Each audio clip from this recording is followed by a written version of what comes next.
This is the men's room. Get it, man, and get with the countdown. Shake this square world and blast off the Kicksville. The trippers, the grasshoppers, the hip ones, all gathered in secrecy and flying high as a kite. You're listening to the men's room with Miles and Thrill. Right, so consultants are standing by. We'll take caller 9 at 844-999 Ola, and you'll play Profile This in minutes. And we do have your headlines on the way 1 hour from now. First, quick check into Mike Hawk for some of the stories and headlines he is not working on. All right, a new survey found the average kid starts rebelling and gets harder to control around age 13. Well, no kidding. Puberty. Yeah, I mean, it's puberty. Your life's changing. And by the way, they can dial that back to 2.5. Almost 1 in 10 parents said that it started for them by age 10. Yeah, I believe that. Yeah, absolutely. I always tell people, like, I don't have kids. My buddy Bernie, his daughter that he had when we were like 18, from like 13 to about 15 or 16, he just couldn't do anything. So finally he was just like, well, when you feel like, coming around again, come around again. They have a great relationship now. Yeah, there's only so much you can do. It's a teenage girl, right? But they're going to rebel. Yeah, it's going to suck, but you know it to be true, right? A mom in the UK got her kids a hamster last week. Then it got loose in her car, chewed its way into the interior, and she still hasn't been able to catch it. How long ago?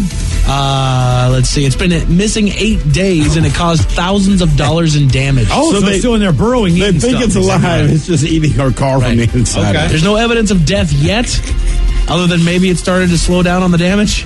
I think the stink will be the giveaway, right? That's right. Or the crunch when you sit down on the seat. I think I would just take my car to be detailed. Say, look, do what you guys got to do. There might be a hamster in here. I can't find it. Maybe you can. Turn that vacuum to high power and look for the little hairy lump inside of it when you're done. There you go. A Chick-fil-A is opening in Florida, and it's 587 feet from another Chick-fil-A. Jeez. They probably will do just fine. Probably. They wouldn't put it in, man, and spend all that money if they knew they were going to sell more sandwiches. Apparently what's going on is the mall location or whatever, they can't keep up. They need a bigger facility, Yeah. I mean, I'd be happy about it. I mean, look, man, we live in a place where Starbucks is across the street from Starbucks. There's a Starbucks I try to go to. If the line's long, I go down one floor and go to the other Starbucks. Mm-hmm. Have you ever gone to a wedding where you were pretty sure the marriage was doomed? Yeah. According to a new survey, 40% of the people said yes. Yeah. Of course. They've been to at least one. Absolutely. Matter of fact, there's side bets. There should be action on every wedding. Oh, look. I mean, like, look, you there should have a board, like, if you're going to play squares at a bar on Sunday. You got 2 to 3 years. Yeah, I mean, seriously, like, you don't have to, like, exactly pick it. If you want to, you can. But, I mean, you just know. You know. Even if it's you know. I mean, there's a couple, right, I kind of thought that. But honestly, some of the ones that broke up were not ones I expected at all. Did you lose money? No, I do a lot of sick things. We don't bet on the wedding, so. Not the wedding, the marriage. I'd never bet on your wedding. Maybe you could get I'm something out of it, talking like, about your relationship together. No, man. You should be able to bet on the registry stuff. So, like, if they have, like, a nice blender and you want, like, a Vitamix or something. All right, man, if this thing lasts if it doesn't last 3 years, I get that Vitamax. Oh, right, I want it back. Yeah, I want that blender. Jeez.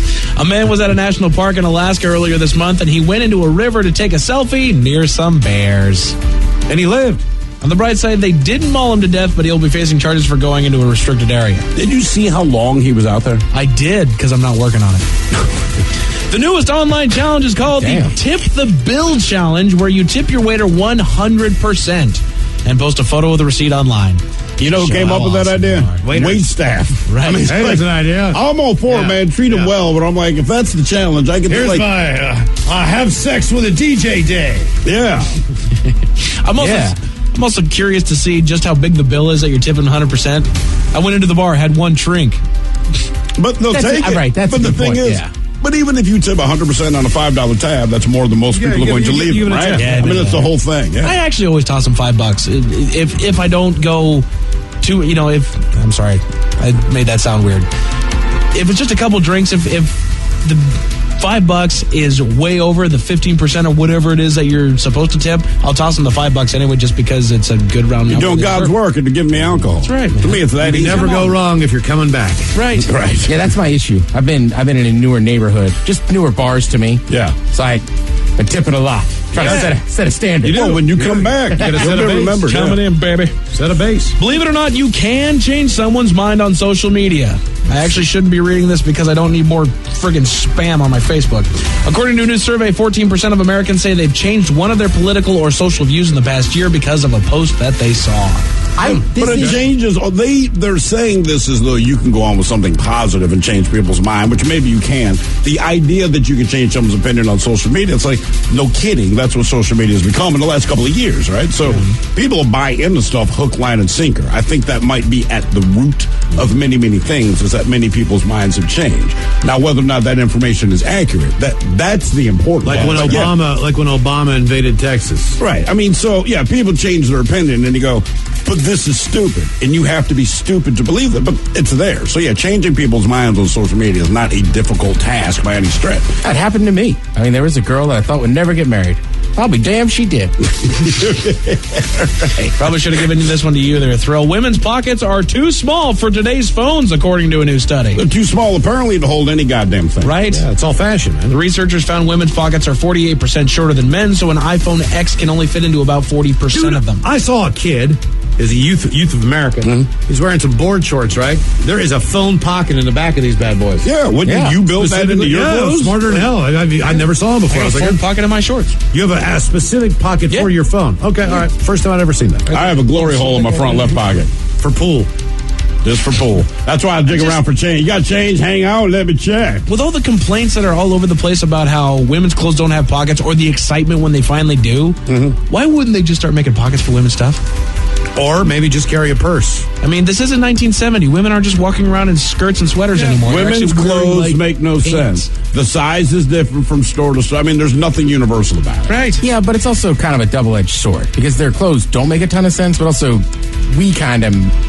Guys make them, and then, like, you ever see a woman without makeup? What's the first thing everybody says? You look so tired. You know what I mean? Right. So, like, if you put big pockets in it, we'd be like, God, she looks kind of frumpy with Mom those shorts, pockets. right. She was funny. 74% of Americans say they have a sophisticated palate, according to a new survey. All right. Sure they It's do. going to be sophisticated for them depending on where they are. I'm totally sophisticated. Yeah. Great. Top signs you're a foodie are you try lots of new foods. Okay. All right. You're interested in where the food comes from. Nope. Sure. The kitchen. And you can cook a quality meal. Yeah. I'm a foodie because I can cook for myself. Right? Okay. What counts as a quality meal? I enjoy my cooking, therefore. It's a quality meal. I mean, you guys all enjoyed what I cooked for you a while back. Does that make it a quality meal? No. no, Does it that does make not. me a Mike. foodie No, for what I gave you? It was definitely not foodie. It was good. It was good. I mean, Come on, man. Mike, you're many Good things. phone. A foodie, you are not. No. Harry Potter fans and fans of other science fiction and fantasy books make for better lovers, according to a new study. Well, all right, bring it on. Oh, what kind of books do you like, Mike? All kinds, Ted. Problem is none of them have thrillers sex. and horror books. I thought that's just a nice way to say you're a Harry Potter fan. I'm a Harry Potter. Oh, yeah. Damn. Studies say guys that read Harry Potter got giant ones, and they are excellent lovers. By the way, I love Harry Potter. Appreciate the layup there, Ted. My bad. Should have taken that one. Chanel is launching a new makeup line specifically for men. What is that? I don't know. I'm not working. I mean, is it on eyeliner? Is it lipstick? What what is it? It's Whatever it is. Miles, You they need it, just Miles. made it for men. I have no idea what it is. I'm not working on it. Okay. I wish they'd make eye stuff for like when you're hungover. They do. It's It is called called Preparation H. sunglasses. Yeah. Sunglasses. Well, you can go sunglasses. Jesus. Damn. That's Forest right, fires are preparation killing H. Not just your hemorrhoids anymore, Oh, son. yeah. Do you really put Preparation H on your underneath your eyes? That was that's one of those Hollywood tricks for those guys who go out and do coke and drugs and drink all night. Yeah, seriously, they'll tell you. Yeah, Tricks. because Preparation H, it's just like if you have swelling down there in your butt, you use it, right? Because it takes the swelling out. That's it. It tightens everything up. So when you put it around your eyes, it gets rid of the crow's feet and all the wrinkles. There's a new challenge online, and it nearly claimed its first life already. Okay. What is it? I'll tell you all about it 1 hour from now. Thank you, Mike Hawk. Headlines are on the way 1 hour from now. First, the game is. The Men's Room presents Profile And This. Stephen Throwhill, could you please tell everyone how Profile This is played? Yes, I can, Miles. It's a simple game where we share with you a real-life news story, something that happened right here on planet Earth. Earth. And as you listen to the story, based on the stereotypes you believe to be true of people and the decisions that people make, we'll ask you what it is you think makes the story a story. Hello, John. Welcome to the men's room. Hola. Hola. All right, John, you understand how this here game is played? Yes, I do. Fantastic. Here's your story. Believe it or not, we go to the state of Florida, where a man recently threw a fit at the American Airlines ticket counter at the Orlando International Airport. This after staffers summoned police for his quote-unquote erratic behavior ahead of a scheduled flight. After police arrived on the scene, the 59-year-old man, he staged a meltdown that he later claimed was to prove a point about police use of force. And he said, quote, "If I was a black person, I'd be terrified. As a black person, I'm here to let you know, you don't get terrified. You're used to it." Now, on August 16th, he arrived at the ticket counter at 6 a.m. to check in for his 6:24 flight to Philadelphia. 19 minutes.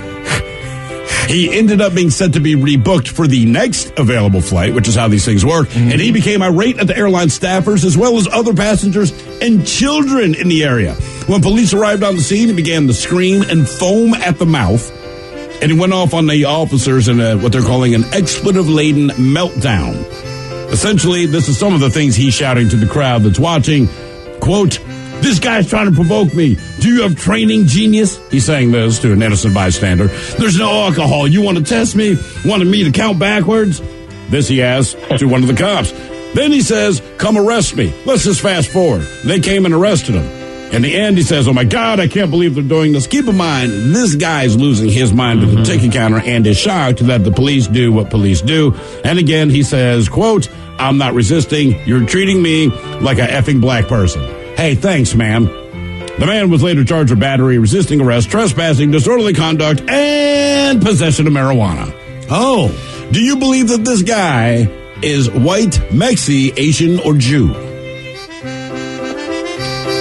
Wow. Sounds like white privilege to me.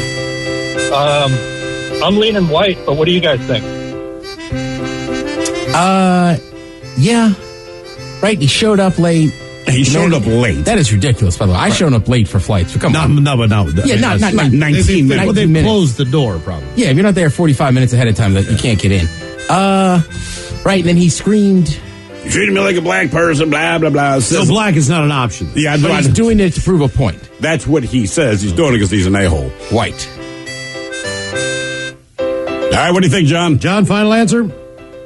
I'm going to shout out to my son James and say white. Okay, white final answer. I'm sure he appreciates Thanks, that. Dad. We're going to find out if he was white, Mexican, Asian, or Jewish next.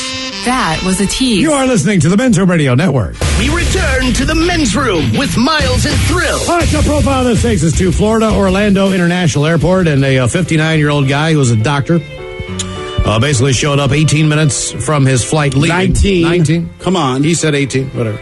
Either way, he lost his mind. He absolutely freaked out. They tried to book him on another plane. He was having none of that, said he wasn't on drugs, he wasn't drinking, whatever the deal was. Guy flipped out and basically said, as he was being restrained, if I was black, I would be terrified. He was arrested after he asked basically to be arrested and lost his mind and was flipping out the entire time. You know, as a black guy, it's only terrifying when you're getting arrested. I mean, having gone to the airport 1,000 times, I just show up on time. So actually, for the most part, I'm pretty cool at the airport, man. But John, we asked you, did you believe that this guy was white, Mexi, Asian, or Jew? You said, man, it just sounds as white as it gets. And Ted agreed. Mm-hmm. Oh. Sorry. Jew. That's right. Dr. Jeffrey Epstein arrived only 19 minutes before his flight and went through the whole frickin' thing. Now for all TV news all the Doesn't count, time. Ted. It is time for TV time with Ted. And now, because your pathetic life is confined to countless hours in front of a talking box, Armageddon, the Men's Room presents TV Time with Ted. You know what white people like? What do white people like? Happy Days. The TV show? Yeah, with Henry Winkler. Sunday, Monday, happy day. Do you really like it, or do you think I've never really watched It's not that great. It's Yeah, okay. but at the time, It was the biggest thing in the world. Fonzie was cool. Then you discover that Henry, honest to God, as a kid, Fonzie was the coolest guy on TV, period, right? It's just how it was. He's designed that way. It was understood. He got endorsements to do all kinds of things. Fonzie was the guy, right? The show cancels or finishes its run. And then as I get a little older, you see Henry Winkler doing other movies, but as far as you knew, he's the coolest guy in the world, and really, he's much more like Woody Allen. Not in a perverted way, but in that kind of nervous delivery way. And you're like, this is the guy that played who I thought was the coolest dude ever. Yeah, like, for me, right, like, I never watched Happy Days or anything. But, right, I only knew Henry Winkler as kind of an... neurotic kind of... Yeah, kind of just an older dude. Right, but everybody's like, no, you got to understand, he was so cool. Now, also, with Henry Winkler, you get the term jump the shark, right? That is correct. So now I know what it means when a show jumps the shark or whatever. Like, it's past the point of... It's something ridiculous happens where it's almost like the whole It marks the end of something. Yeah, it's like the beginning of the death of this. Like, if you were to, I don't know, draft Ryan Leaf. You know what I mean? Like, you'd be like, oh my God, they've jumped the shark. You know what I mean? Whatever it is, it's just like... Yeah. Right, you could say almost at this point, like the NFL with some of their stuff, you could be like, man, that league has jumped the shark, right? You just blah, blah, blah. Sure. So I've known the term for years. Obviously, his character was the first person to do it. So he was given an interview, and he kind of talked about inventing jumping the shark, and he's a fan. At the time, people actually read newspapers, and they would mention jump the shark, and they would show a picture of me, in my leather jacket, in swim shorts, water skiing. And at that time, I had great legs. So I thought, I don't care. We were number one for the next 4 or 5 years. I don't care. I'm very proud that I am the only actor in maybe the world who has jumped the shark twice. Once on Happy Days and once on Arrested Development. On Arrested Development, something to be proud of. His character encounters a dead shark laying on a pier. He jumps over it, again, literally.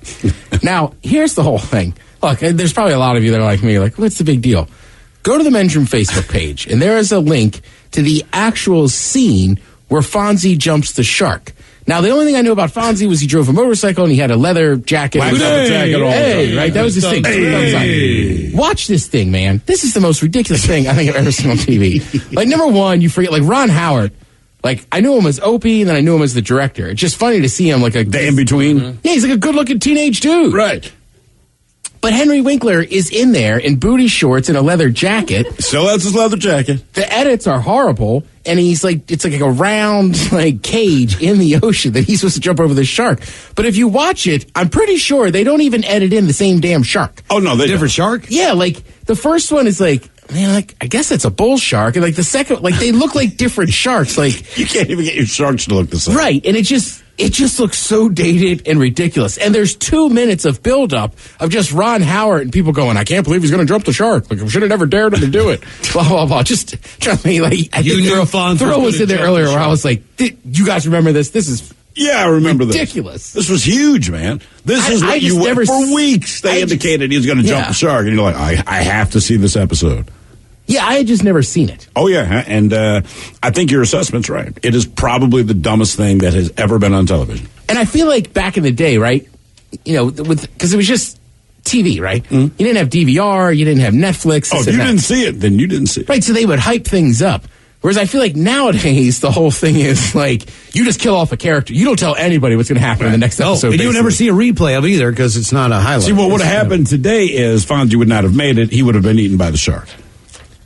Yeah. I mean, that's what you would do, because people are going to binge watch the show. I can't imagine binge watching Happy Days, but assume you did. Yeah, he'd be eaten. All they'd find is a bloody leather jacket floating underwater. Yeah. He did have nice legs. I don't remember his legs. Well, those are the booty shorts. You can see all of them. Yeah. But I think for that time period, the nicest legs probably would be Joe Namath. Oh, he was the guy. Yeah. Joe Namath. Legs. Right. I wear pantyhose. Yeah. I saw a PBS special about that whole era in Hollywood and how it was just uniquely the height and era of the Italian-American popularity. Oh, yeah. Man. With, Rocky, with all those movies that were Frankie Valli, Frank Sinatra, music, movies, actors. Everything was, you had Rocky and the Saturday Night Fever. Italian, right. Yeah, culture, yeah. Completely. Yeah, right. Yeah, it was. And then I think, this weekend I got stuck in like the Irish-American heyday. Basically, I was just going back and forth between Affleck movies. Okay. So I was watching The Town, and then I put on Good Will Hunting, which again, honestly, that's one of those movies. Like, as much as you might make fun of Damon or Affleck, that is a damn good movie. Sure. Yeah. I couldn't believe it. Even got me like a couple times. Like, am I going to cry? No, I can't cry. It's Affleck. Yeah, but man, like Affleck's really good in that movie, and yeah, it's just weird. I was like, you know what? Like, they are like the Irish, right? Because they had that one. And then they had the, what was the other one where they were like involved with the criminals? Jack Nicholson's in it. There was just a couple like area where it was cool to be in Boston, like movies were happening in Boston. The Boston Irish thing, right? Yeah, exactly. Italians are New York, the Irish are Boston, right? Yeah, Somerville specifically. Oh, there you go. I was like, how long is this going to go?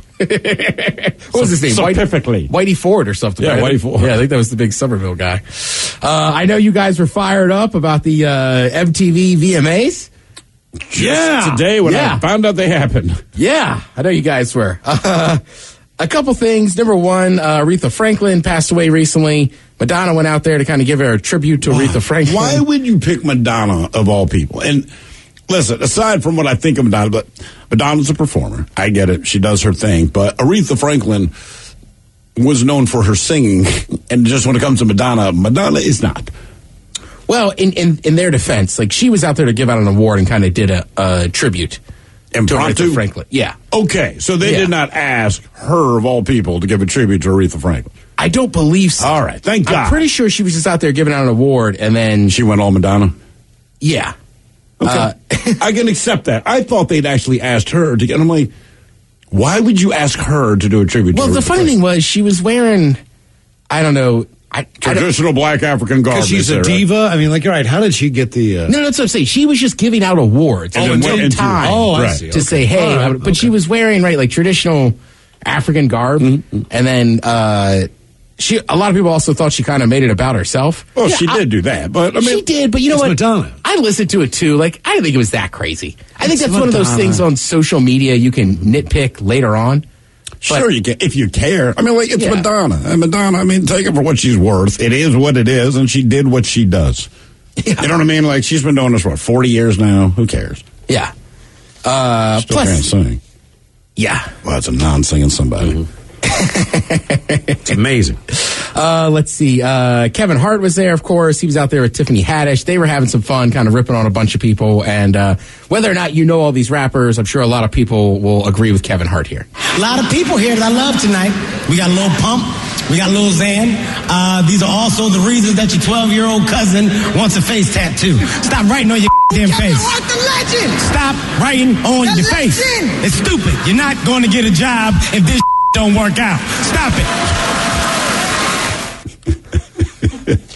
I mean, obviously, I think everybody knows I'm a Little Pump fan. So, I mean, for Little Pump, it's fine. Mm-hmm. He's going to make a career out of this. But, right, like, there's some people that, are not rappers that have them. Like, all right. But, You're not Little Pump. Yeah, but also, if there's so many of them that have them, I think it'll just be normal. Standard. Right. Like, you'll just be used to a guy having a tattoo on his cheek. Oh, trust me, I heard this crap all the time. When I'm growing up, I'm like, you're not going to get a job. He's not going to have, they just don't do it. I'm like, I think I'm all right. Like, you worry about it. I'm not worried about it. To this day, right, I still have to have a conversation with my mom because she'll say stuff like, I don't know about those people. And I'm like, what is, like, they have tattoos. Right. And then I just start rattling off, like, basically everybody that I know has tattoos except me. Yeah. Right? Like, tattoo. I don't know why nobody in our family has gotten one. I might just get one to break the ice, and then all the Smiths get a phoenix on your back like Affleck. Something big, right? Look at this. Yeah. I've often thought about, too, is I'm always creeped out by snakes. Just get a big snake on my arm. Just kind of mess with Do it on your back. That way you don't have to see. Comes around your neck, the whole deal. And then they call him a snake now. Call him the python. Well, we both know I'm carrying around 2 pythons every day. I just carry around one. Oh, touche. You can't see him right now. Oh, man. Do you guys remember that song, Hey There, Delilah? From the Plain White Tees? No. That should be a nickname for me. Plain White Tees. Plain White Tee. No, it should be Kanye West. Like, he sells for $150. I remember hearing of the song only because I remember hearing of the band, but I don't know that I would know it if I heard it. I mean, basically, the gist of the song was Hey There, Delilah. Then they named it appropriately. Right. Okay. I mean, Robin, I don't think I'm wrong, right? It was like, Hey There, Delilah. That's wrong, but basically that's all it was. Okay. I don't know why, but the Hollywood Reporter says they're going to turn it into a TV show. Perfect. What? It's being described as a scripted dramedy about a long-distance relationship. Well, I can't wait for that. The band's involved, I guess, the concept. No word if they'll have part of the show. I mean, they wrote the song. I know. I just feel like there's a lot of other songs where I'd rather see that made into a TV show. You know what I'm saying? I can't think of any songs I don't know what the hell you would do. The song is about tell girl. A story, I guess. Right, and the guy that wrote the song, Tom Higginson, he said it's about a girl he fell for when they were both already in relationships. Yeah, what be? I mean, like, come on, man. You could make a mini series out of one from Metallica. It would not be an upbringing there. It'd be about war. But it would be good. You know, I feel like if you're going to do so, like, at least pick that song. Good God. Yeah, and I mean, right, like a love story about two people already in a relationship. Like, wasn't that The Office? Right. I mean, like, you could make a whole comedy and have that kind of in there, but I don't know if I'd done. Right, like, I don't know if I want to watch a million freaking times. Just do the show. It has nothing to do with the goddamn song. Right. You know, if you want to tell people later, oh, this is actually inspired by, then that's one thing. But I think you're setting yourself up for failure. How about Cocaine from Eric Clapton? I watched a show based on that. We're going to do They made one of those. It was called Narcos. Right, exactly. They made many of those. Right. I gave you a little taste. Now I'm going to give you the full thing. Jimmy Fallon's got some thank you notes. Thank you, Champagne Corks, for letting me kick off every celebration by risking the lives of everyone around me.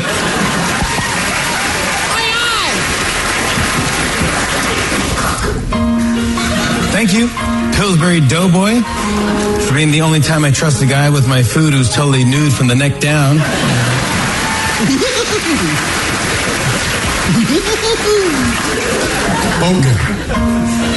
Thank you, Traffic Circles. I'm going to be honest, I have no clue how you work, so I'm just going to keep driving and hope for the best. I don't know. Don't hit me, don't hit me, don't hit me, don't hit me, don't hit me, don't hit me. Thank you, Bug Spray, for sort of keeping bugs away and definitely keeping humans away because I smell like a chemical explosion.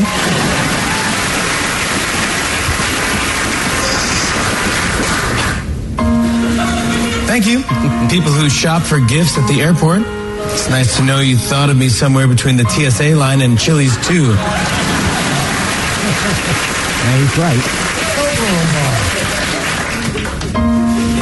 Thank you, phone chargers, for being available in two lengths, 6 inches too short or 40 feet too long. There you go, everybody. Those are my thank you notes. You know, I lost my long one, so I just have a short one. It's weird. With the long one, you can still do stuff. You can walk around. With the short one, right? I got to be standing right there where it's plugged in. You can't do it overnight, man. You're all bending over like, hello. It's almost like you're like, yeah. I've supplied many hotels with phone chargers. Sure. I am the worst. What's the trick, they say, man? Just go up and say, like, hey, man, I left a phone charger here, and just go in and dig and take 5 home with you. Yeah, you might as well. Because they're there. Well, there's only 2 kinds, right? Everybody's either basically kind of Android or Apple, right? Yeah. They should have like a little sale on, used like items at the end of the year. Like, hey, man. Yeah, hotels, TSA. You work at a hotel. You haven't paid for a phone charger in years. Why would you ever? No. An umbrella, phone charger. It's a very if you work at a thing. hotel, you got phone chargers, umbrellas. I would also think you have a lot of awesome hats, towels. Oh, without a doubt. Sunglasses. Get a nice robe. Yeah, not that I lost an awesome hat in a hotel room. I don't know if I'd want to wear someone else's robe. If I may touch some giblets. You wash it. Yeah, I don't know, man. Well, you ever put on a robe in a fancy hotel room? No. Yeah, well, that's somebody's worn. Because this is why I do not put that's on why he robes. Doesn't put them on. I mean, obviously, sharing the bed is because the hot tub. Because you got to get out to the hot tub. I think that's I put on the robe. For me, if I'm in a hotel that's that nice that has like room service and a robe, you can count on me being naked in that robe, eating room service, watching the tube. Seriously, this is why I don't want to wear them. I don't know why. Someone like Ted may have been there you before. Put on the slippers. The slippers? Yes. If they have them, I will. Yeah. But to me, that's like the ultimate luxury. Like, look at me. Why don't you get a robe for your own home? Alone in my I don't want to be a creepy robe guy. Yeah, but you will be in your own home. So only on the road. All right, okay, it's only a visitor. You can do different things in a hotel. Home games, just plus, visitor. I don't have, I don't know. It feels okay, but at home, I just feel like a robe is just wearing a giant wet towel. Well, if you get out of the shower and put it right on. Plus, you know me, man. Like, if I want to be comfortable, I'll put on mesh shorts. But somehow in a hotel, it must be a robe. Yeah. But you won't separate your Jimmy from the robe with a pair of mesh shorts. You're just straight up. I'm going naked in there. Yes, I don't want to wear that. I'm going naked in there, get a can of beer, and probably a turkey sandwich they just sent up to the room. Turkey sandwich. I have done this multiple times. Turkey right? sandwich. This is a very specific thing. All of the suggestions that are on that menu, you take this turkey sandwich. And it comes with chips. All right, okay. It's very exciting. Thank you, Ted. We appreciate it. All right, Mike's got your headlines here coming up in just a few minutes. You are listening to the Men's Room Radio Network. The Men's Room returns with Miles and Thrill. Now, let's see what's happening in the real world. All right, here we go. Say it isn't so. 12-year-old sets herself on fire for internet challenge and is nearly burned alive. Like craft beer, there is now craft cocaine, which is clean, organic with legs, if you jive. Australian drought so bad that emus are looking for food and water and are heading into town. A woman finds out her fiancé is watching porn and gives back her wedding gown. And a speeding driver tells cops she thought she was only going 100 miles an hour. It is time for your headlines. Now, it's time to hit the headlines. Here's my cock. All right, our top story we take to the internet, where a new challenge has revealed itself online, and it's a doozy. A woman was laying down for a nap with her husband when all of a sudden she heard a loud pop coming from where her daughter and her friend were playing together. Just about the time that the woman uttered, "What was that?" her daughter came screaming into the bedroom, covered head to toe in flames, screaming for help. Stop, drop, and roll, man. Not run into my bedroom. Jumping into action, the mother and father tore the clothes off their daughter, stuffed her in the car, and rushed her to the hospital where she is in the ICU recovering from severe burns that she endured while attempting the fire challenge. What is the fire challenge? The latest online herd thinner that challenges teens to rub alcohol or similar substance on themselves and light themselves on fire. Hey, you know what? This is not going to end well. No, I hope it ends now. No, it's not going to end well at all. Again, we've said it week after week after week. If it's followed by the word challenge, keep scrolling, kids. Watch idiots do it, and then keep scrolling. I'd almost feel more comfortable if my daughter went to college and joined a sorority. Right. Yeah. Like as far as her safety. Lighting yourself on fire. Which is the most dangerous place you can send any of your kids. Right. Yeah. Because this is like legitimately killing kids. Damn it. In other news, something else that's killing people. An opinion piece from Vice.com hints at a new wave coming in the world of drugs. The author of a piece observed a handful of drug users in Britain and concluded that the cocaine industry may be, quote, going craft. They like their cocaine. They do, apparently. Listen, man. If you are even reasonably involved in drug culture, you know this to be true. The craft already exists, but like anything, you need to ask for it and be prepared to pay for it. So even before weed was legalized, like there was weed for sale, and then your buddy also had other weed that cost a little more because you're not removing seeds and it's orange, right? And it doesn't matter what drug you buy. I mean, like there's the stuff they're willing to sell to anyone, and then there is the stuff that they also have. This is primo stuff. Nothing new, right? It's kind of like asking for your burger double animal style. Look, if you know, you're good to go. If you don't know, stay with the cheap stuff. He says there's a gaggle of men who take great pride in knowing more about blow than you. A gaggle? A gaggle. I'm just with I don't understand. Like, all right, so you got it not stepped on. Right. I mean, all of that stuff is available. You just need to offer more money. And they go, oh. Here's a good clue. There's different marijuanas. Here's a good clue. Different cokes. The closer that you get to the actual source, right, the better the cocaine's going to be. So if they make it in Colombia, all right, start walking that direction. Right. Buy cocaine, and eventually by the time you get there, it'll be some of the best you ever had, and it won't be cut with anything. I mean, seriously, like, just do this circumference thing. We go down under where the current heat wave sweeping the planet is causing an interesting migration changes in Australia. The country is suffering from a massive drought that has caused an issue for farmers trying to care for their livestock and water their crops. And there have even been reports of herds of emu that are wandering the farms and homes in search of water. Yeah, it's really gonna affect my vegetables and meat choices now at Trader Joe's. It's bad. That's where all their stuff comes from. That's right. Damn, they can always serve emu. Yeah, they do, man. Make it easy. You can get emu meat. In Scotland, a woman that prides herself on her purity with God went as far as canceling her wedding because of a recent discovery she made about her fiancé. A week before the wedding took place, the woman checked her fiancé's phone to see if a certain shop was open and found that her husband had been searching for pornography merely hours prior. Yeah. Always wanting a relationship that was governed by God's law and feeling betrayed, the woman called off the wedding right then and there. Oh, God, did he get lucky? Oh, my God, did he get lucky? He avoided it. He got lucky. Hey, but to her credit, man. At least it's thicker the thing. But man, that would have ended well for either one of them. In Iowa, a woman in a beautiful Ferrari 488 Spider was stopped by police for speeding, but she had a great excuse. We've heard it all the time. The woman was pulled over going a crisp 137 miles an hour. Question. Yes. Question. I'm in Iowa. All right? Okay? A woman driving a Ferrari goes by me going 137. Am I in Vacation, the movie? Right. Like, what? Right. Like, what? That does not... Somehow that just does not compute on so many levels. I don't even understand. My guess is you look at her driver's license, it was not from Iowa. I don't know. Yeah. It's just there's so much there's so many questions I have. She was blitzing through. Anyway, Who is this person? Where does she live? Why was she driving through Iowa? But she was driving at 137 miles an hour, but she told the officer that she didn't think she was going that fast. She thought she was only going 100. Yeah. She's in a Ferrari. It's hard to tell. Look, man. I appreciate her honesty, but even the cops will tell you, lie better. You know what I mean? Even though we know you're lying, can you give us a lie where if your lie were true, we would feel better about it? This apparently wasn't good enough for officers, and she was cited $335 for the violation. Is that it? Right? That's not a lot of money. Really, she man. wasn't arrested. Back to Iowa. I mean... But I mean, like, if you're in Pennsylvania and you're going 75, you'll pay that much. that's good. That's every headlines with that. Mike Hawk is out. Thank you, sir. We appreciate it. We'll see you next time for the return of Who Sucks Less? The Word. We'll drink and toast with the shot of the day and another round of Profile This. Yes, indeed. It is all true. But in the meantime, we be all about this match. So until next time, please do what you do best. And for Aletha's sake, stay beautiful. The Men's Room has been taped before a live studio audience. Wardrobe and makeup provided by Mantastic Limited. This has been a presentation of the Men's Room Radio Network. Oh, man! A Double Flush production.